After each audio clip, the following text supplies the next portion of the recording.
बड़े घर की बेटी मुंशी प्रेमचंद्र द्वारा लिखी गई एक मार्मिक कहानी है जो एक अमीर घर की बेटी की जिंदगी की समस्याओं और चुनौतियों को दर्शाती है। इस कहानी में प्रेमचंद्र जी ने एक बेटी की भावनाओं, संघर्षों और त्याग को बहुत ही सुंदर तरीके से प्रस्तुत किया है। तो चलिए कहानी की शुरुआत करते हैं।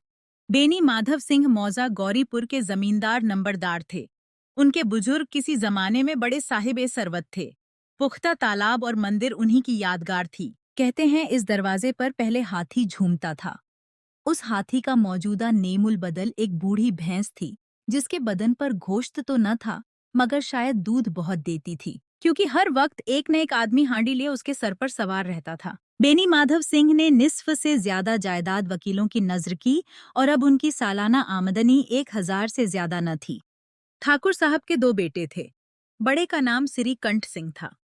उसने एक मुद्दत ए दराज की जानकारी के बाद बीए की डिग्री हासिल की थी और अब एक दफ्तर में नौकर था। छोटा लड़का लाल बिहारी सिंह दोहरे बदन का सजीला जवान था। भरा हुआ चेहरा, चौड़ा सीना, भैंस का 2 सेर ताजा दूध का नाश्ता कर जाता था। सिरीकंठ उससे बिल्कुल मुज्जाद थे। इन जाहिरी खूबियों को उन्होंने 2 अंग्रेजी हुरूफ बीए पर कुर्बान कर दिया था। इन्हीं 2 हरफों ने उनके सीने की कुशादगी, कुद की बुलंदी, चेहरे की चमक सब हजम कर ली थी। ये हजरत अब अपना वक्त फुर्सत तिब के मुताले में सर्फ करते थे। आयुर्वेदिक दवाओं पर ज्यादा अकीदा था। शाम सवेरे उनके कमरे से अक्सर खरल की खुशगवार पहम सदाएं सुनाई दिया करती थीं। लाहौर और कलकत्ता के वैद्यों से बहुत खाहतो किताबत रहती थीं। सिरीकंठ इस अंग्रेजी डिग्री के बावजूद अंग्रेजी मुआशरत के बहुत मद्दाह न थे, बल्कि इसके बरक्स वो अक्सर बड़ी शद्दो-मद से उसकी मजम्मत किया करते थे। इसी वजह से गांव में उनकी बड़ी इज्जत थी। दशहरे के दिनों में वो बड़े जोश से रामलीला में शरीक होते और खुद हर रोज कोई न कोई रूप भरते। उन्हीं की जात से गौरीपुर में रामलीला का वजूद हुआ। पुराने रस्म और रिवाज का उनसे ज्यादा पुरजोश वकील मुश्किल से होगा। खुसूसन मुश्तरका खानदान के वो जबरदस्त हामी थे। आजकल बहुओं को अपने कुनबे के साथ मिलजुल कर रहने में जो वहशत होती है, उसे वो मुल्क और कौम के लिए फालेबद ख्याल करते थे। यही वजह थी कि गांव की बहुएं उन्हें मकबूलियत की निगाह से न देखती थीं। बाज शरीफ जादियां तो उन्हें अपना दुश्मन समझतीं। खुद उन्हीं की बीवी उनसे इस मसाले पर अक्सर जोर शोर से बहस करती थीं, मगर इस वजह से नहीं कि उसे अपने सास ससुरे, देवर जेठ से नफरत थी, बल्कि उसका ख्याल था कि अगर गम खाने और तरह देने पर भी कुनबे के साथ निबाह न हो सके तो आए दिन की तकरार से जिंदगी तल्ख करने के बजाय यही बेहतर है कि अपनी खिचड़ी अलग पकाई जाए। आनंदी एक बड़े ऊंचे खानदान की लड़की थी। उसके बाप एक छोटी सी रियासत के तल्लुखेदार थे। आलीशान महल, एक हाथी, 3 घोड़े, 5 वर्दीपोश सिपाही, फिटन, बहलियां, शिकारी कुत्ते, बाज, बहरी, शिखरे, जर्रे, फर्श फरोश, शीशा आलात, ऑनरेरी मजिस्ट्रेटी और कर्ज जो एक मुअज्ज ताल्लुकेदार के लवाजिम हैं। वो उनसे बहरावर थे। भूप सिंह नाम था। फ्राख दिल, हौसलामंद आदमी थे, मगर किस्मत की खूबी लड़का एक भी न था। 7 लड़कियां ही लड़कियां हुईं और सातों जिंदा रहीं। अपने बराबर या ज्यादा ऊंचे खानदान में उनकी शादी करना अपनी रियासत को मिट्टी में मिलाना था। पहले जोश में उन्होंने 3 शादियां दिल खोलकर कीं, मगर जब 15-20 हजार के मकरूज हो गए तो आंखें खुलीं, हाथ पैर पीट लिए। आनंदी चौथी लड़की थी, मगर अपनी सब बहनों से ज्यादा हसीन और नेक। इसी वजह से ठाकुर भूप सिंह उसे बहुत प्यार करते थे। हसीन बच्चे को शायद उसके माँ बाप भी ज्यादा प्यार करते हैं। ठाकुर साहब बड़े पसो पेश में थे कि इसकी शादी कहाँ करें। न तो यही चाहते थे कि कर्ज का बोझ बढ़े और न यही मंजूर था कि उसे अपने आप को बदकिस्मत समझने का मौका मिले। एक रोज सिरीकंठ उनके पास किसी चंदे के लिए रुपया मांगने आए। शायद नागरी प्रचार का चंदा था। भूप सिंह उनके तौरो तरीक पर रीझ गए, खींच तान कर झांचे मिलाए गए और शादी धूमधाम से हो गई। आनंदी देवी अपने नए घर में आईं तो यहाँ का रंग ढंग कुछ और ही देखा। जिन दिलचस्पियों और तफरीहों की वो बचपन से आदी थी, उनका यहाँ वजूद भी न था। हाथी घोड़ों का तो जिक्र क्या, कोई सजी हुई खूबसूरत बहली भी न थी।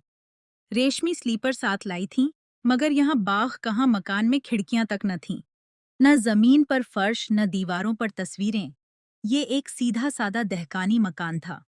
आनंदी ने थोड़े ही दिनों में इन तब्दीलियों से अपने तईं इस कदर मानूस बना लिया, गोया उसने तकल्लुफत कभी देखे ही नहीं। एक रोज दोपहर के वक्त लाल बिहारी सिंह 2 मुर्गाबियां लिए हुए आए और भावत से कहा, जल्दी से गोश्त पका दो, मुझे भूख लगा है। आनंदी खाना पकाकर उनकी मुंतजिर बैठी थी।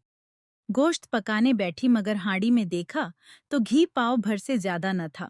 बड़े घर की बेटी किफायत शियारी का सबका अभी अच्छी तरह न पड़ी थी। उसने सब घी गोश्त में डाल दिया।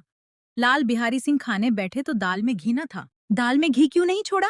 आनंदी ने कहा। घी सब गोश्त में पड़ गया। लाल बिहारी, अभी परसों घी आया है। इस कदर जल्द उठ गया। आनंदी, आज तो कुल पाव भर था, वो मैंने गोश्त में डाल दिया। जिस तरह सूखी लकड़ी जल्दी से जल उठती है, उसी तरह भूख से बावला इंसान जरा जरा बात पर तुनक जाता है। लाल बिहारी सिंह को भावज की ये जबान दराजी बहुत बुरी मालूम हुई। तीखा होकर बोला, मैके में तो चाहे घी की नदी बहती हो, औरत गालियां सहती है, मार सहती है, मगर मैके की निंदा उससे नहीं सही जाती। आनंदी मुंह फेर कर बोली, हाथी मरा भी तो 9 लाख का, वहाँ इतना घी रोज नाई का हार खा जाते हैं। लाल बिहारी जल गया, थाली उठाकर पटक दी और बोला, जी चाहता है कि तालू से जबान खींच ले। आनंदी को भी गुस्सा आ गया, चेहरा सुर्ख हो गया। बोली, वो होते तो आज इसका मजा चखा देते। अब नौजवान उजड्ड ठाकुर से जब्त न हो सका। उसकी बीवी एक मामूली जमींदार की बेटी थी। जब जी चाहता था उस पर हाथ साफ कर लिया करता था। खराऊ उठाकर आनंदी की तरफ जोर से फेंकी और बोला, जिसके गुमान पर बोली हो, उसे भी देखूंगा और तुम्हें भी। आनंदी ने हाथ से खराऊ रोकी, सर बच गया, मगर उंगली में सख्त चोट आई। गुस्से के मारे हवा के हिलते हुए पत्ते की तरह कांपती हुई अपने कमरे में आकर खड़ी हो गई। औरत का जोर और हौसला, गुरूर और इज्जत शौहर की जात से है। उसे शौहर ही की ताकत और हिम्मत का घमंड होता है। आनंदी खून का घूंट पीकर रह गई। श्री कंठ सिंह हर शंभा को अपने मकान पर आया करते थे। जुमेरात का ये वाकया था। 2 दिन तक आनंदी ने न कुछ खाया न पिया। उनकी राह देखती रही। आखिर शंभा को हस्बे मामूल शाम के वक्त वो आए और बाहर बैठकर कुछ मुल्की और माली खबरें, कुछ नए मुकद्दमात की तजवीजें और फैसले बयान करने लगे और सिलसिला ए तकरीर 10 बजे रात तक जारी रहा। 2-3 घंटे आनंदी ने बेइंतहा इज़्तिराब के आलम में काटे। बारे खाने का वक्त आया। पंचायत उठी। जब तखलिया हुआ तो लाल बिहारी ने कहा, भैया आप जरा घर में समझा दीजिएगा कि जबान संभालकर बातचीत किया करें, वरना नाहक एक दिन खून हो जाएगा। बेनी माधव सिंह ने शहादत दी, बहू बेटियों की ये आदत अच्छी नहीं कि मर्दों के मुंह लगें। लाल बिहारी, वो बड़े घर की बेटी हैं तो हम लोग भी कोई कुर्मी कहार नहीं है। श्रीकंठ, आखिर बात क्या हुई? लाल बिहारी, कुछ भी नहीं, यूं ही आप उलझ पड़ी। मैके के सामने हम लोगों को तो कुछ समझती ही नहीं। श्रीकंठ खा पीकर आनंदी के पास गए। वो भी भरी बैठी थी और ये हजरत भी कुछ तीखे थे। आनंदी ने पूछा, मिजाज तो अच्छा है? श्रीकंठ बोले, बहुत अच्छा है। ये आजकल तुमने घर में क्या तूफान मचा रखा है? आनंदी के तेवरों पर बल पड़ गए और झुंझलाहट के मारे बदन में पसीना आ गया। बोली, जिसने तुमसे ये आग लगाई है उसे पाऊं तो मुंह झुलस दूं। श्रीकंठ, इस कदर तेज क्यों होती हो? कुछ बात तो कहो। आनंदी, क्या कहूं, किस्मत की खूबी है, वरना एक घंवार लौंडा जिसे चपरासीगिरी करने की भी तमीज नहीं, मुझे खड़ाऊ से मारकर यूं न अकड़ता फिरता, बोटियां नुचवा लेती। इस पर तुम पूछते हो कि घर में तूफान क्यों मचा रखा है? श्रीकंठ, आखिर कुछ कैफियत तो बयान करो, मुझे तो कुछ मालूम ही नहीं। आनंदी, परसों तुम्हारे लाडले भाई ने मुझे गोश्त पकाने को कहा। घी पाव भर से कुछ ज्यादा था। मैंने सब गोश्त में डाल दिया। जब खाने बैठा तो कहने लगा, दाल में घी क्यों नहीं?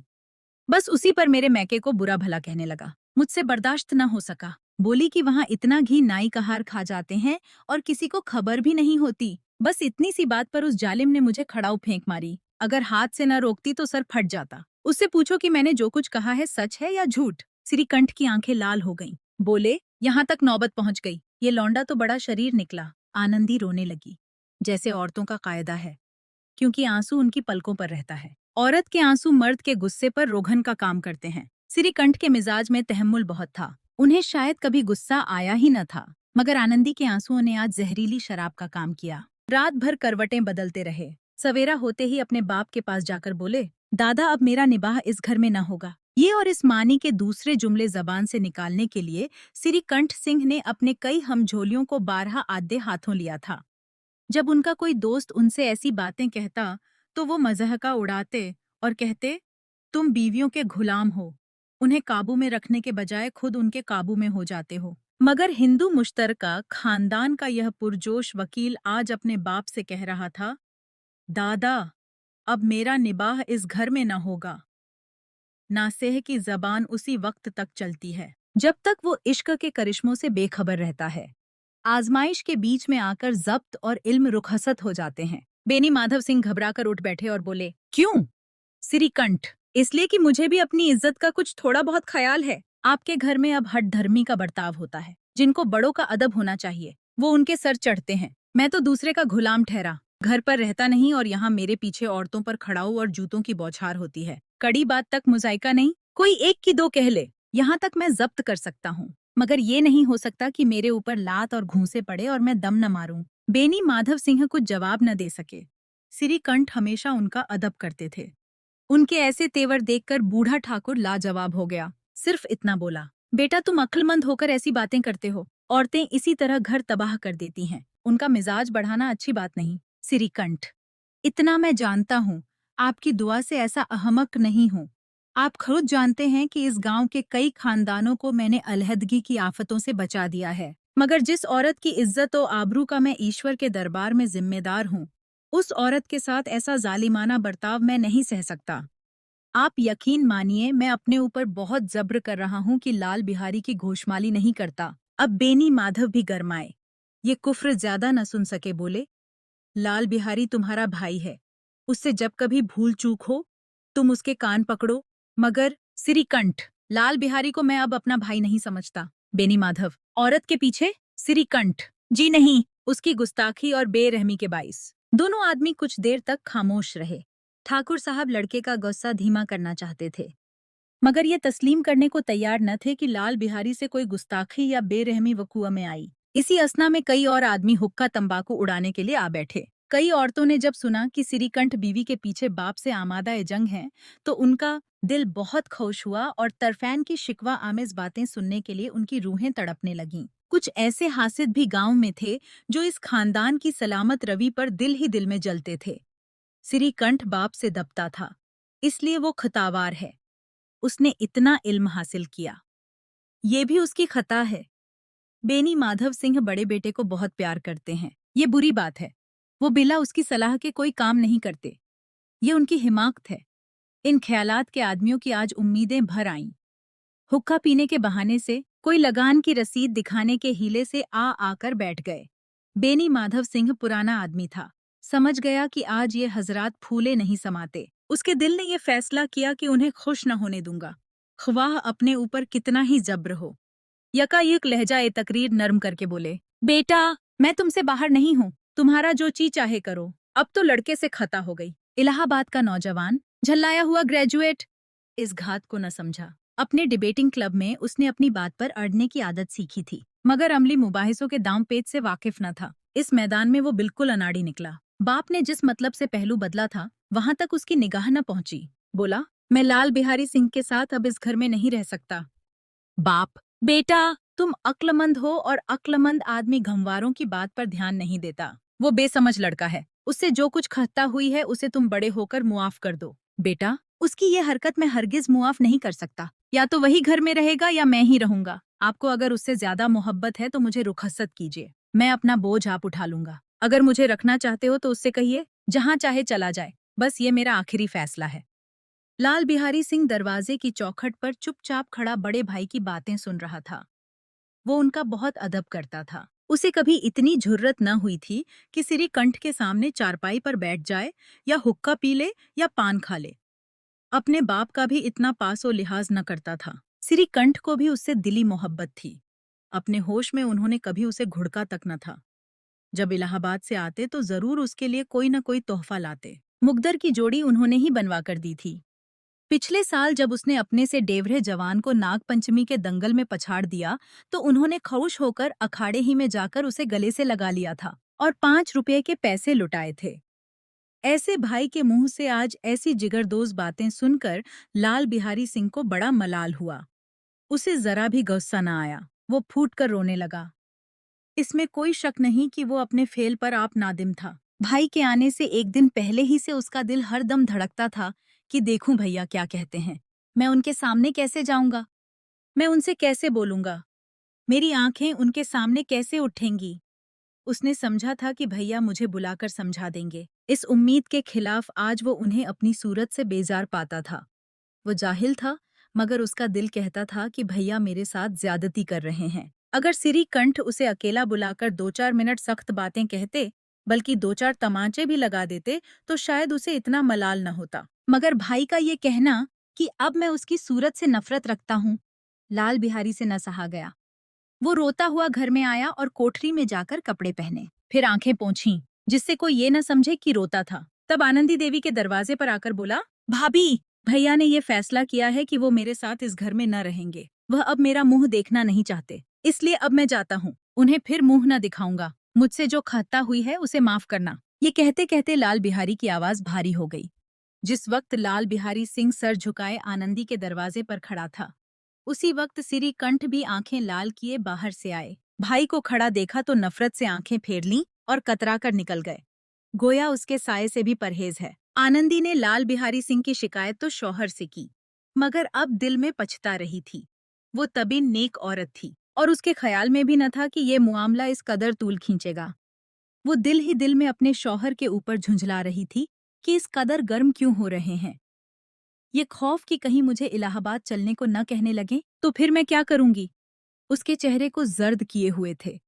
इसी हालत में जब उसने लाल बिहारी को दरवाजे पर खड़े ये कहते सुना कि अब मैं जाता हूँ, मुझसे जो कुछ खता हुई है मुआफ करना, तो उसका रहा सहा गुस्सा भी पानी हो गया। वो रोने लगी। दिलों का मैल धोने के लिए आंसू से ज्यादा कारगर कोई चीज नहीं है। सिरीकंठ को देखकर आनंदी ने कहा, लाला बाहर खड़े हैं, बहुत रो रहे हैं। सिरीकंठ, तो मैं क्या करूं? आनंदी, अंदर बुला लो, मेरी जबान को आग लगे, मैंने कहां से वो झगड़ा उठाया। सिरीकंठ, मैं नहीं बुलाऊंगा। आनंदी, पछताओगे? उन्हें बहुत ग्लानि आ गई है, ऐसा न हो कहीं चल दें। सिरीकंठ न उठे। इतने में लाल बिहारी ने फिर कहा, भाभी, भैया से मेरा सलाम कह दो, वो मेरा मुंह नहीं देखना चाहते, इसलिए मैं भी अपना मुंह उन्हें न दिखाऊंगा। लाल बिहारी सिंह इतना कहकर लौट पड़ा और तेजी से बाहर के दरवाजे की तरफ जाने लगा। यकायक आनंदी अपने कमरे से निकली और उसका हाथ पकड़ लिया। लाल बिहारी ने पीछे की तरफ ताका और आंखों में आंसू भरकर बोला, मुझको जाने दो। आनंदी ने पूछा, कहाँ जाते हो? लाल बिहारी ने जवाब दिया, जहाँ कोई मेरा मुंह न देखे। आनंदी ने कहा, मैं न जाने दूंगी। लाल बिहारी रोते हुए बोले, मैं लोगों के साथ रहने के काबिल नहीं हूँ। आनंदी भावुक होके बोली, तुम्हें मेरी कसम अब एक कदम भी आगे न बढ़ाना। लाल बिहारी बोले, जब तक मुझे ये न मालूम हो जाएगा कि भैया के दिल में मेरी तरफ से कोई तकलीफ नहीं, तब तक मैं इस घर में हरगिज न रहूंगा। आनंदी ने कहा, मैं ईश्वर की सौगंध खाकर कहती हूँ कि तुम्हारी तरफ से मेरे दिल में जरा भी मैल नहीं है। अब सिरी कंठ का दिल पिघला। उन्होंने बाहर आकर लाल को गले लगा लिया और दोनों भाई खूब फूट फूट कर रोए। लाल बिहारी ने सिसकते हुए कहा, भैया, अब कभी ना कहना कि तुम्हारा मुंह न देखूंगा। इसके सिवा जो सजा आप देंगे वो मैं खुशी से कबूल करूंगा। सिरीकंठ ने कांपती हुई आवाज से कहा, लल्लू, इन बातों को बिल्कुल भूल जाओ। ईश्वर चाहेगा तो अब ऐसी बातों का मौका न आएगा। बेनी माधव सिंह बाहर से ये देख रहे थे। दोनों भाइयों को गले मिलते देखकर खुश हो गए और बोल उठे, बड़े घर की बेटियां ऐसी ही होती हैं, बिगड़ता हुआ काम बना लेती हैं। गांव में जिसने ये वाकया सुना, इन अल्फाज में आनंदी की फैयाजी की दाद दी, बड़े घर की बेटियां ऐसी ही होती हैं। इसी के साथ यह कहानी समाप्त हुई। अगर आपको यह कहानी पसंद आई है तो इस कहानी को अपने प्रियजनों के साथ साझा करें, साथ ही हमारे चैनल को सब्सक्राइब करें। धन्यवाद।